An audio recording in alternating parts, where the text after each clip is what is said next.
Olá, tudo bem?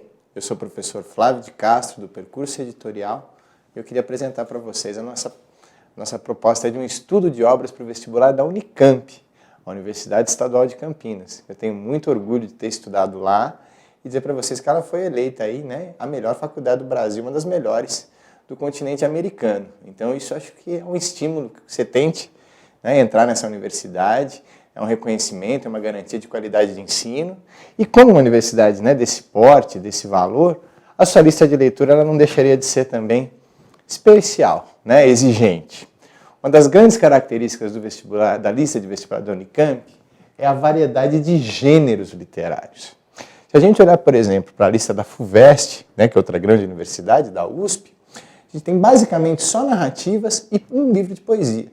A Unicamp ela vai se dirigir em 5 gêneros. A oratória sacra, que é o sermão, isso realmente é inédito, né? Não é inédito, já caiu Vieira há muito tempo, mas para o contexto atual do vestibular faz muito tempo que o sermão, né, que é a oratória, não aparece na lista de livros. Então, realmente interessante, barroco, século XVII. 4 contos de 4 contistas diferentes, né? Isso é bem interessante também, um estudo do conto brasileiro. Uma peça de teatro. 2 poetas, não são necessariamente 2 livros de poesia, porque a Unicamp, no seu edital, ela vai detalhar quais os poemas, né? Então é interessante isso aí. Os sermões e os poemas, eles são específicos. A gente não precisa ler todos, a gente tem uma margem de erro menor, porque a gente já sabe quais são os possíveis poemas. É bem diferente falar, leia o livro tal.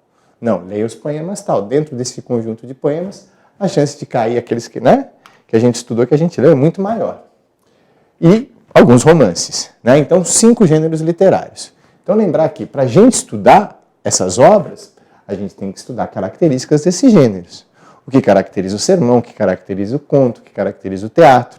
Então eu vou começar cada obra dando, né, uma revisada nas características inerentes a cada gênero que ela pertence. Beleza?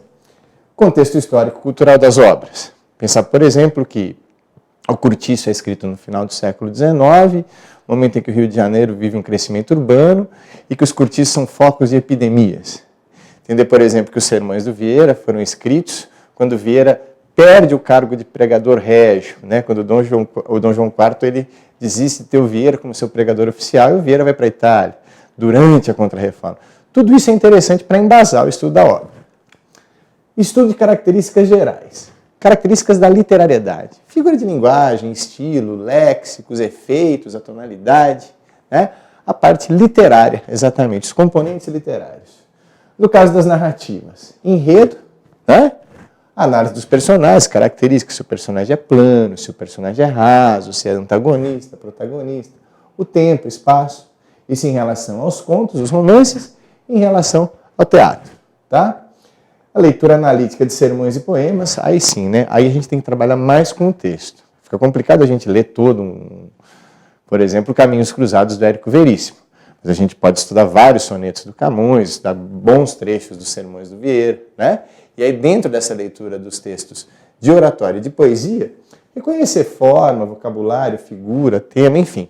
Um trabalho também técnico, um trabalho também de reconhecimento de componentes literários.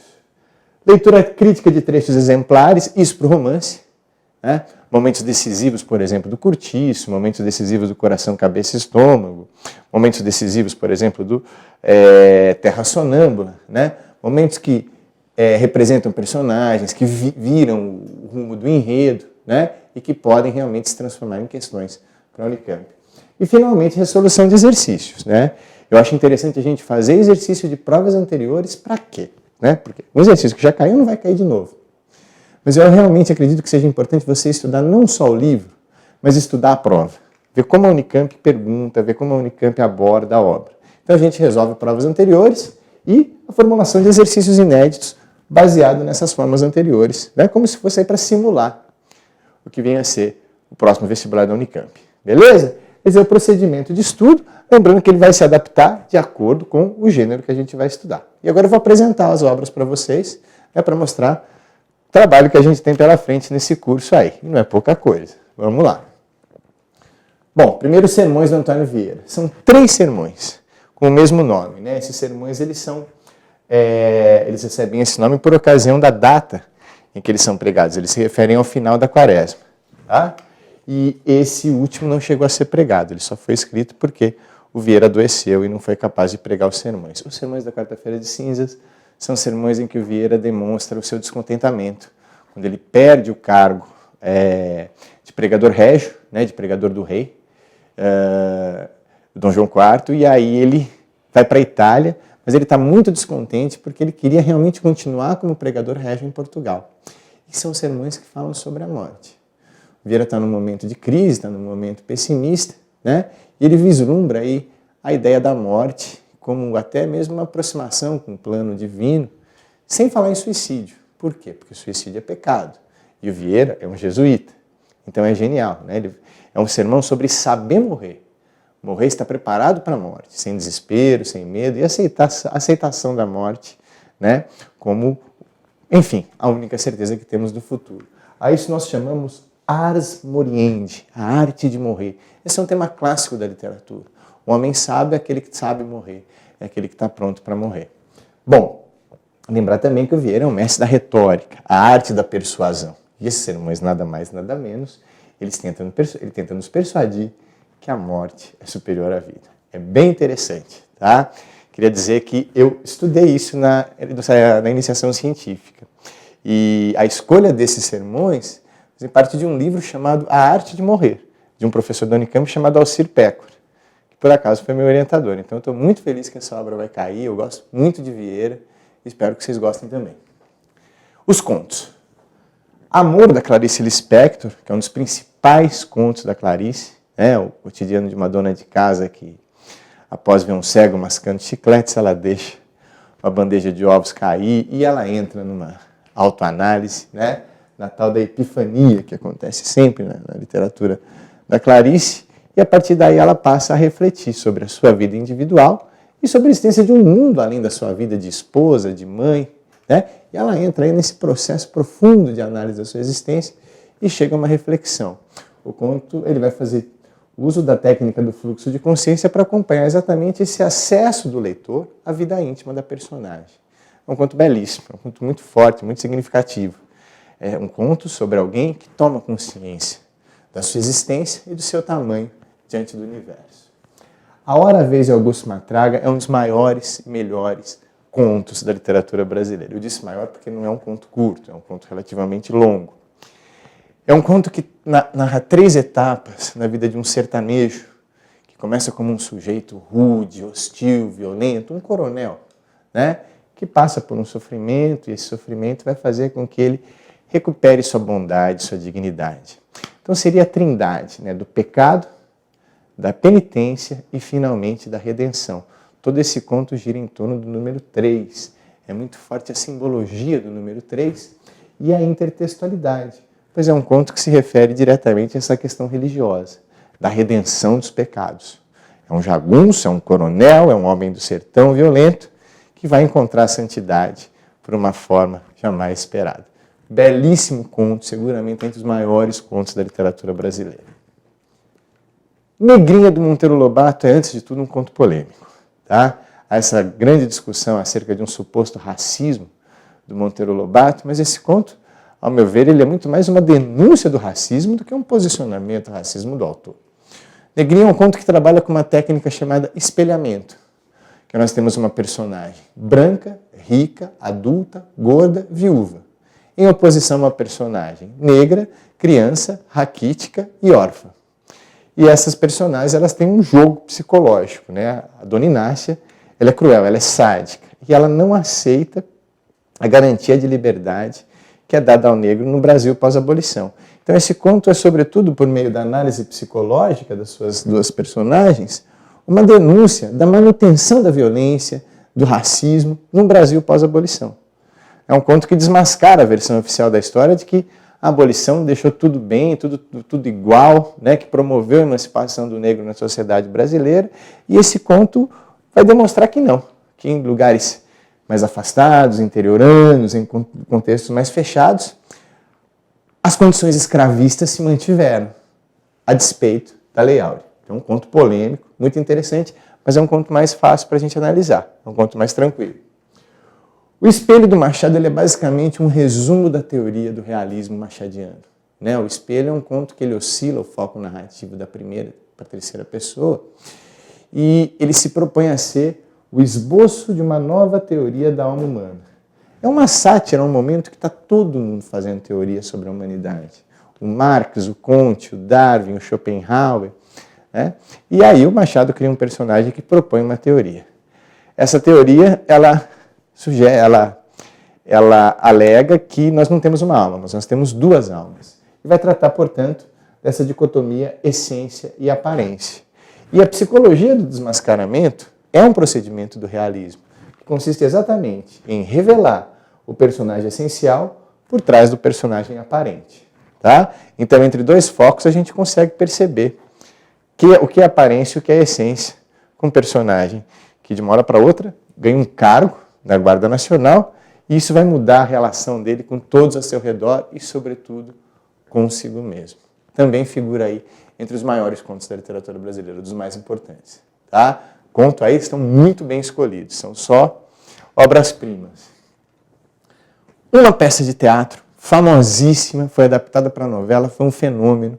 É interessante como o Bem-Amado entrou para a cultura popular, para o imaginário popular, como frases dos personagens viraram bordões que as pessoas repetiam. Tá? Essa peça do Dias Gomes vai falar de um contexto político de um prefeito, né, corrupto, que faz uso aí de um jornalista também, né, não necessariamente honesto, e junto eles vão dominar uma cidadezinha no interior da Bahia, que funciona, por sua vez, como uma metonímia do Brasil como um todo. Tá? Tudo a respeito da inauguração de um novo cemitério que iria ajudar a promover a reeleição desse prefeito. E aí são muitas confusões, esse texto é muito engraçado, porém é um humor que lá no fundo tem uma certa tristeza. Ou seja, o humor é utilizado aqui para fazer crítica social, para mostrar problemas, né, políticos que conhecemos tão bem que nem vale a pena tocar nesse assunto, porque já está todo mundo careca e até um pouco mais de saber, né, que o Brasil é complicado nesses termos. Então, de forma engraçada, divertida, ágil, uma peça que ganhou o público brasileiro, o Dias Gomes vai mostrar, né, em miniatura, o que é a vida política no Brasil. Chegamos à poesia. Bom, Camões é o maior poeta da língua portuguesa. Seus sonetos, né, eles marcam a mudança da poesia medieval, humanista, para a poesia renascentista. São sonetos com influência do Petrarca, poeta italiano, né, que trouxe o doce estilo novo, a medida nova. Ou seja, em 1527, quando chega o soneto e o verso decassílabo, começa o classicismo, que é a literatura do Renascimento, em Portugal. E o Camões é simplesmente um dos maiores sonetistas do Renascimento. Tá? A gente tem como temas aí a retomada da ideia platônica sobre o amor, é o chamado neoplatonismo, né? A visão contraditória do amor, fogo que arde sem se ver, ferida que dói e não se sente. A idealização da musa, da mulher perfeita, ele vai ser galante, né? Vai fazer o elogio da dama, e o culto da saudade como uma expressão da cultura portuguesa. Né? Isso aí é o que há de mais belo, é o que há de mais sublime, eterno, universal e atemporal da poesia portuguesa. Luís de Camões, maior de todos. Né? Poemas Negros do Jorge de Lima. Esse texto é um pouco mais complicado, por quê? Provavelmente você vai ter dificuldade de encontrar o livro. Tá? Você tem que pesquisar em sites que vendem livros usados ou tentar baixar o livro pela internet. Eu imagino que a Unicamp esteja consciente disso, né? Ela já colocou algumas dicas aí no edital sobre onde procurar, porque não é fácil encontrar essa obra. É uma obra rara, tá? Então, se a gente fizer alguma pesquisa, se a gente procurar, a gente consegue encontrar, né, esses poemas que ela sugere para poder fazer essa análise aqui. Eu vou trazer bastante, eu tenho já, né, alguns, mas para que você possa estudar na sua casa, eu sugiro que você já comece a ir atrás, porque esse texto é mais difícil de encontrar. Jorge de Lima é um poeta da segunda geração modernista, em que em determinado momento ele passou exatamente por ter um passado aí de proprietário rural, de que conviveu com o fim da escravidão, né? E se apaixonou pela cultura africana e reconheceu a permanência e o desenvolvimento da cultura africana, que faz do Brasil uma nova África. Então ele vai ver o sincretismo religioso, né, a influência cultural, a permanência e a transformação desses valores formando uma África brasileira. Tá? Interessante também a questão do léxico africano, ele vai trabalhar com termos que vem de diversas tribos e diversas línguas africanas. Então são poemas que prestam atributo e reconhecem o poder da influência, né, da força da cultura negra-africana na formação da cultura brasileira. E claro, dá jogo com o conto Negrinha, se a gente pensar aí a questão racial. Tudo bem? Romances. Cortiço é uma obra famosa, é a obra-prima do naturalismo brasileiro. Né? O Cortiço é seu principal personagem. O que é o Cortiço? É uma moradia coletiva, uma habitação de proletários, que no final do século XIX era considerado o foco das epidemias, de doenças como a peste bubônica, a gripe espanhola, a varíola, até que os cortiços vão ser demolidos. O Aloysio Azevedo vai fazer um estudo dos cortiços, ele chega a morar num cortiço, para mostrar esse período anterior à demolição dos cortiços. E ele acredita, dentro da tese determinista, que o cortiço é um ambiente que influencia o comportamento dos personagens. Então, o cortiço é um lugar insalubre, ou seja, é um lugar nocivo à saúde, que influencia no comportamento, fazendo com que os personagens apresentem patologias, vícios, taras, manias e, às vezes, patologias clínicas, doenças do corpo e do comportamento. Terra Sonâmbula, um clássico do Miyakoto, talvez o seu principal livro, é um livro que vai observar o contexto de Moçambique durante sua guerra civil.